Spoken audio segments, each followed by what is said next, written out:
some random thoughts on selling managed services.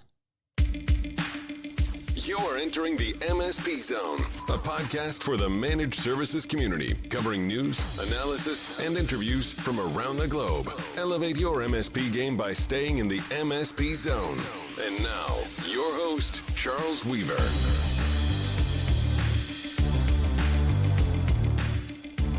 Hello. So I thought we'd downshift today's episode to talk about a very misunderstood, a frequently asked question amongst MSPs. How do you sell? And we've talked about that topic before. It's not a new topic by any means. You go to any conference, managed services or other conference, but especially managed services conferences, you'll hear sessions on sales and marketing. Come to MSP World this coming March. Yeah, you should be coming to MSP World this March. You're also going to hear some sales and marketing sessions, definitely from some very wise people. But the fact that this is a recurring question and has been on the minds and lips of many MSP professionals for so long tells me that we still have further work to do on the topic of selling managed services. And I just had some kind of random thoughts that I had about sales in general, and then sales applied to the managed services profession. And I thought I'd just talk about them, in no particular order, in a hope that it would give you guys a little bit of, spark some ideas on how you might be able to make sales more effective in your own organization. So that's my whole purpose here in doing this is just to, kind of give you a nudge, maybe give you something new that you haven't thought about, or something that you've thought about, but looking at it in a new way that might give you guys some ideas that can make a difference in your MSP practice. And it started, I'll tell you how it started. I got yet another, not the first time, won't be the last time, but I've been getting a lot recently, over the last 2 or 3 weeks, a style of sales attack, and I call it a sales attack because it really is. It's funny to watch because it's so pathetic to watch as it unfolds, and you see the person, you feel very sorry for them, and when they're doing it to me, and I'm looking at it, and I'm just watching, answering their questions, and I realize that they're not good. They're not trained in this. They're not representing themselves or their company in a positive light. And the last thing I would want is for any MSP out there to be doing the same thing and to be doing that to their prospective customers. Because even if, like, I don't buy from these companies ever that approach me, and there's a lot of them on LinkedIn. Quite frankly, LinkedIn is I don't know. It's got to be a formula. It's got to be something that somebody somewhere taught them, because I see it across multiple people and organizations. So I know that it's not unique to one person or one company. It's being practiced everywhere. So wherever it's coming from, I have no idea. I'd love to find the source of this garbage. But, these people generally start out with a LinkedIn direct message, and it will say, hey, I'd love to connect, all the typical stuff. I'm going to expand my network. All right, fine, sure. Expand my network.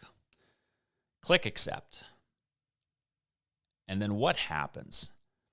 not like a second later, a minute later, I get a direct message in LinkedIn saying, "Hey, I'd like to have 5 minutes of your day to spend with me so I can talk over this stuff." Whatever it is, fill in the blank. Could be selling security software, could be selling, whatever. It's a long list of products and services that I don't care about, don't need, but they're going through this and they're assuming a lot. And the thing is that, I have a little glimmer of hope at the beginning that when they reach out and say they want to connect, that maybe they want to talk about something really, legitimately of interest. But I've now become jaded to the point where I think, okay, well, everybody who reaches out to me on LinkedIn is probably trying to sell me something. And that's probably not a good way to look at it, but unfortunately, this is how people are using LinkedIn, and probably they're using other platforms in the same way. But here's some of the random thoughts. So I'll just start in on this. Know your customers. If you don't know who your customers are, you will never make this mistake. And I've talked a lot about vertical market expertise and specialization amongst MSPs. I've talked a lot about that because I believe it works. Scratch that. I know it works. I know that if you specialize in a particular vertical market or multiple vertical markets, that your chances of being a more successful MSP go through the roof. Now, it is not the only thing, right? You still need to be good at what you do in delivering the services. So there's a lot of other things that have to be true. I don't want to make this overly simplistic, but from a customer acquisition standpoint, the more you specialize into one or more vertical markets, the easier it will become for you to acquire customers. The easier it will become for you to find prospects, and then also to close them and turn them into customers. But you have to start with knowing who your customer is. And I'll be very honest. There's a lot of people who don't know who the heck I am or what I do or the organization I work for, because they assume a lot of things, and then they approach me on LinkedIn and want me to buy something. It's like, how do you know if I'm even in the market for what you're selling? How do you know that? There's no attempt to understand who I am or what I need. And so that whole approach of wanting to just blindly reach out to somebody and without knowing any information about them, you just reach out, you connect with them on LinkedIn or any other social platform, and then you say, "Hey, I want 5 minutes of your time." That just baffles me. It really baffles me because, number one, it's offensive. It's off-putting to the prospect. The customer prospect is not going to be responding favorably. And number two, it's not going to put your organization or you individually in a positive light.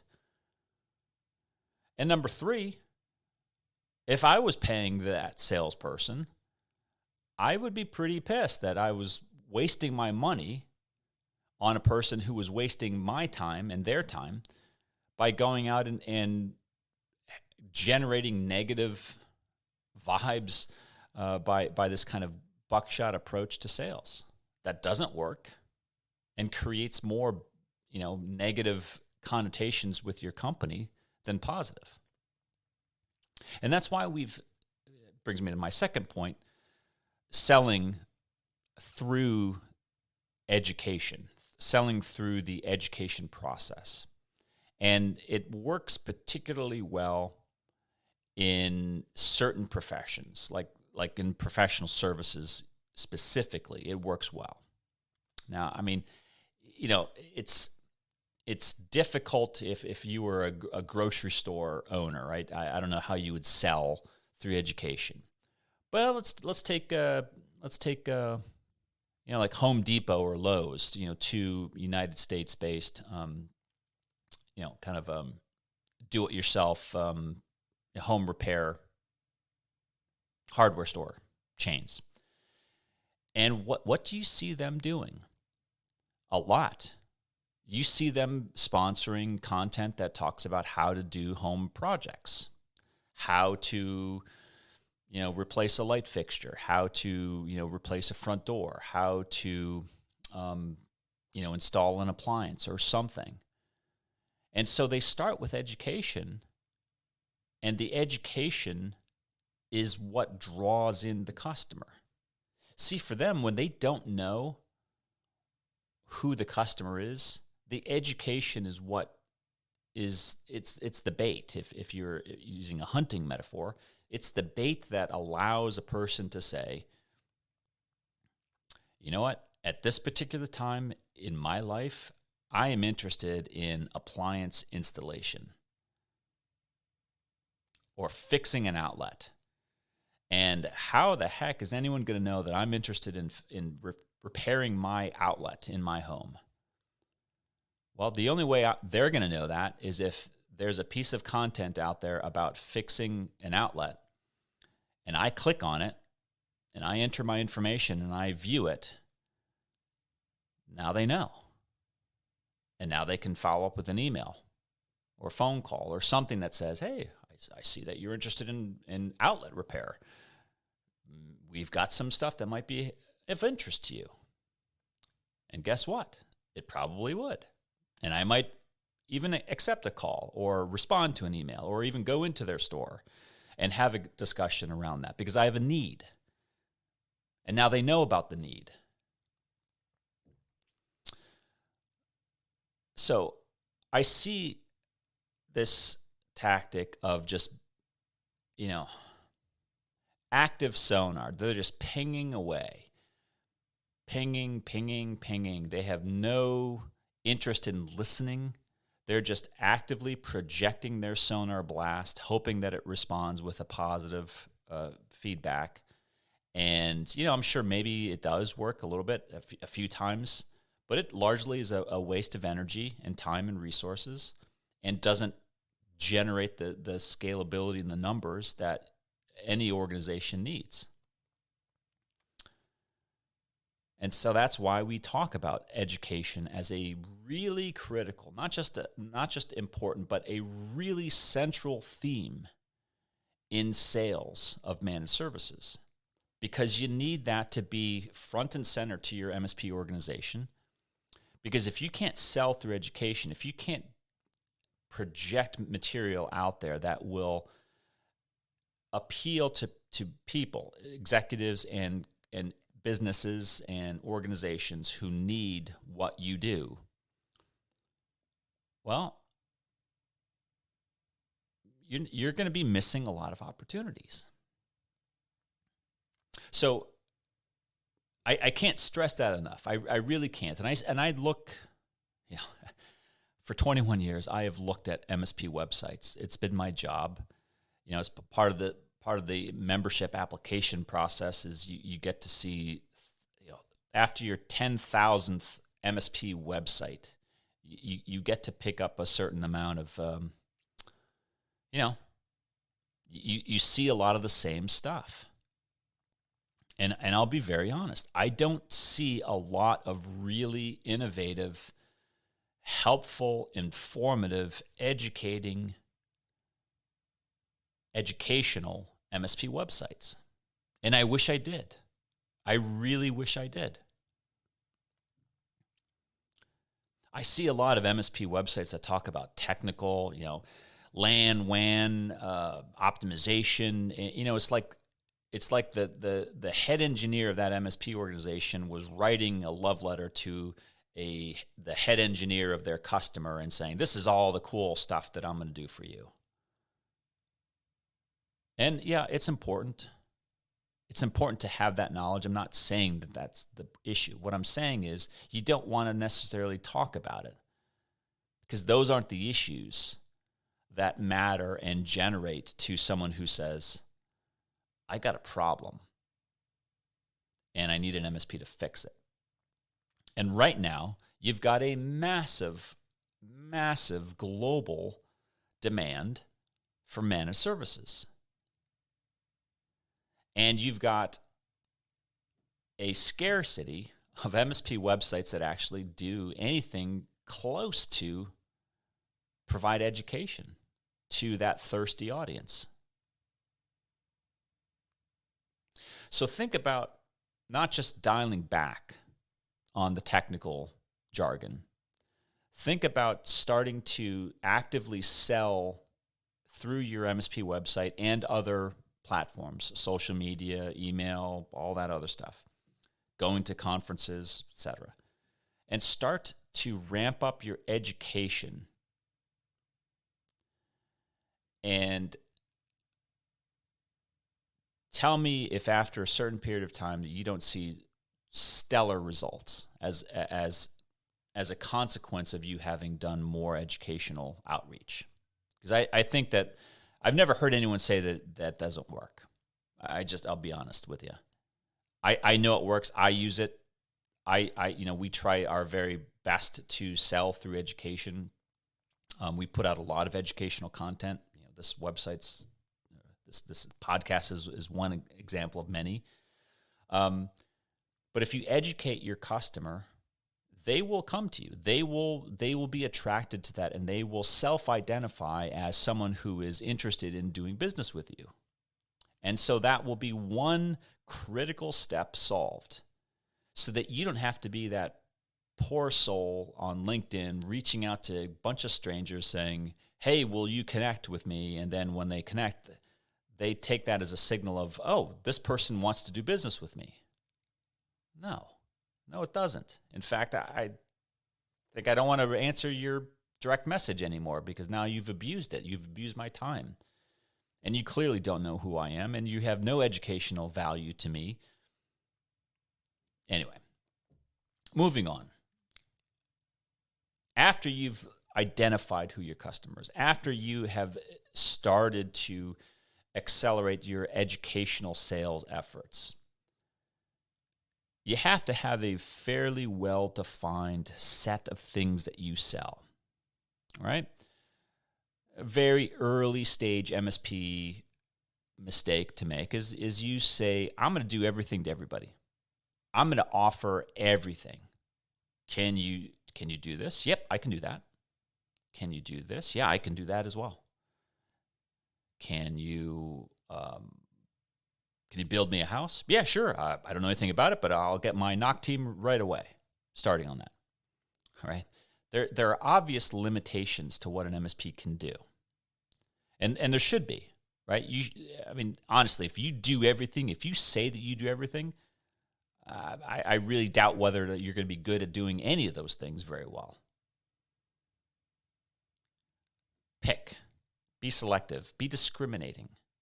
Pick a few. Pick 10. Pick 1. Pick 5. I don't know. Have a defined set of things that you can do and do well and deliver at scale and with high levels of quality and professionalism, and document those. Write them down. Now, a little hint, that's called a service catalog. And if you don't have one, you should have one. And we've talked about that on this podcast and before. Having a service catalog can radically not only help your service delivery process and efficiency, but guess what? It's going to really help your sales and marketing efforts.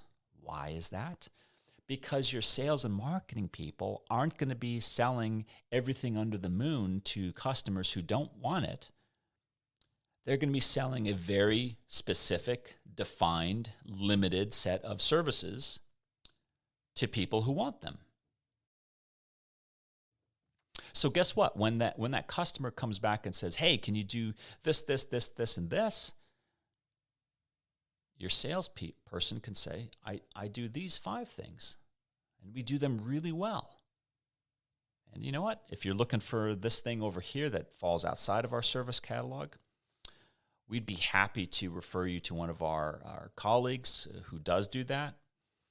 But if you're looking for any of these 5 things, look no further. We can do this, and we can do it very well. You will be happy with us. It restrains and focuses with razor-sharp efficiency the efforts of your sales marketing team to be able to deliver and market and sell only those things that the company can deliver. And that is a big disconnect amongst MSP organizations. Quite frankly, it's a big disconnect at any organizational level where you don't have a defined set of offerings that you sell. You get into the situation typically in professional services where it's not like a widget or a commodity or something that's very specific. You do need definition. You need specificity in the form of a service catalog to rein in the salesperson so that they just don't go out there saying, yeah, I'll do whatever you want. Just tell me what you want and I'll sell it to you, right? That's a very kind of a stereotypical caricature of a salesperson, but sometimes pretty accurate. Once you've got that service catalog and your educational efforts, and you're starting to really understand and anticipate who your customers are. If you're a good salesperson for a company, you should anticipate who your customers are. If you can't start building a profile of who your customers are, you've got blindfolds on. Once you get to that point, you need to document your sales process. It needs to be repeatable. And the only way that it can be repeatable and delivered at scale is if you have it written down. And it could be a very straightforward, simple process, right? It might be 2 or 3 steps. It could be a 6-step process. Who knows? Whatever it is that you need to do in your process, write it down and make sure it's consistently followed. Because only when you do that will you be able to apply that process and inject maybe some automation, inject some technology, and really start to make it scale. And I heard a really smart MSP CEO a few weeks ago who started to say, it was in the context of another topic, but was really talking about the lack of MSPs having scalable sales efforts. And what he was saying was that there's MSPs that are just treading water, and they've been treading water for too long, and that is it's not good for the market. And so what you need is forward momentum. And forward momentum comes from having a repeatable, scalable sales process. Yes, you also have to have a repeatable, scalable service delivery process, but you should also apply that same efficiency to sales. And that's where a lot of MSPs miss it. And look, it's not, don't beat yourselves up about it. I mean, a lot of organizations don't have repeatable sales, scalable sales. It's difficult. If it was easy, everyone would do it and would do it well. But it is achievable. And this old mantra that MSPs are a bunch of technology-led businesses, which has so far been true. It is true. But it doesn't mean that as a technologist, as an engineer, that you can't master a sales process. I mean, it's very much possible. But I think you need to go through each of the steps that I just outlined first before you can start to document and really start to inject serious resources into a sales machine. Because if you don't have one or multiple of these points that I mentioned, you're going to be, it's not going to be scalable. It's not going to be effective. It's not going to produce the results that you need. And you're going to hire a bunch of people who do, what I started out the podcast by saying, they're just going to be sitting on social media, pinging people like me who have no desire to talk to them, no desire to buy from them. And they're going to report to you, say, oh, I had a great conversation with someone. Yeah. Spent 30 minutes, cultivating a lead. It didn't pan out, but, oh, well, try and try again, right? These are not effective techniques. Don't try them. I mean, it does more harm than good, in my opinion. But it is possible. It's very simple to do if you know your company well, and you have enough. How should I say this? If you have enough courage to look at your company as it is, imperfections and all, and say, what do we do well? What don't we do well? Focus on that. Focus on who buys from you today. Profile them. Create commonalities. Identify commonalities amongst all those customers, and start building out a plan for attracting more and more of them.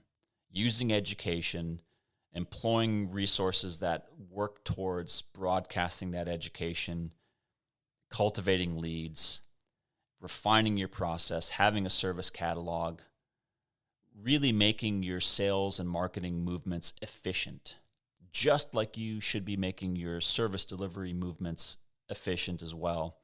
Same applies to a sales engine. You can do that.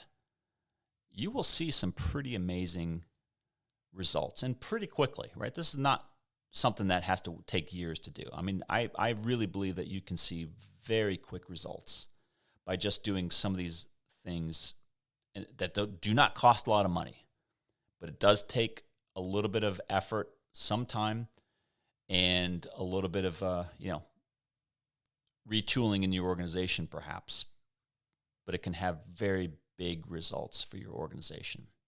Give it a try. You might be surprised. If you've tried this in the past and it's worked, love to hear your comments. Drop us a line, share your thoughts with us. Love to share them with the group. Until next time. Thanks for listening. If you enjoyed today's episode, please give us a like. Make sure you are subscribed to the podcast so you will get notified when future episodes are released. We will see you next time in the MSP Zone.